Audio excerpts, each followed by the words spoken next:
চাষি ফসল উৎপাদন করার জন্য আসলে ব্যাপক পরিশ্রম করেই সেই ফসল থেকে ফল উৎপাদন করে।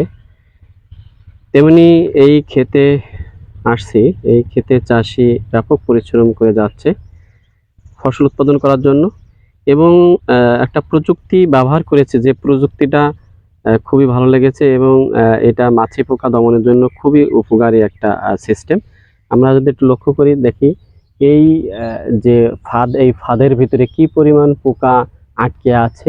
অসংখ্য অসংখ্য পোকা কিন্তু জমা হয়ে গেছে এবং জীবিত অনেক পোকা এর ভিতরে ঢুকেছে, যেটা এখন বেরোনোর জন্য চেষ্টা করছে কিন্তু আর বের হতে পারবে না। এটা আমরা অনেকে বলি সেক্স ফেরোমন ফাঁদ, কেউ বলি ইয়েলো ফাঁদ। বিভিন্নভাবে মানুষ এটা পরিচিতি বা জেনে থাকে।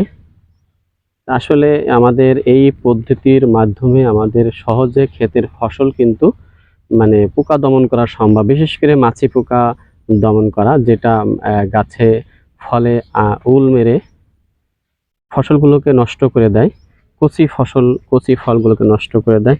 সবজি চাষের ক্ষেত্রে এটা হলো যে জৈব বালাইনাশক, এবং এটা হলো যে আমাদের পরিবেশের জন্য খুবই উপকারী, কারণ পরিবেশ ভালো রাখার জন্য এবং আমাদের মানবদেহের মানুষকে সুস্থ রাখার জন্য এই যে সেক্স ফেরোমন ট্যাপ বা জৈব বালাইনাশক যে পদ্ধতিতে পোকা দমন, এটা খুবই উপকারী, খুবই গুরুত্বপূর্ণ এবং খুবই আমাদের পরিবেশের জন্য দারুণ উপকারী একটা জিনিস। এই সবজি খেয়ে আমরা মানে পরিবারের সবাই সুস্থ থাকতে পারবো, পাশাপাশি আমাদের পরিবেশ ভালো থাকবে। আমরা সবাই আমাদের যারা সবজি চাষি আছি সবাই আমরা এই পদ্ধতিতে আমরা আমাদের সবজি চাষ করার চেষ্টা করব ইনশাআল্লাহ।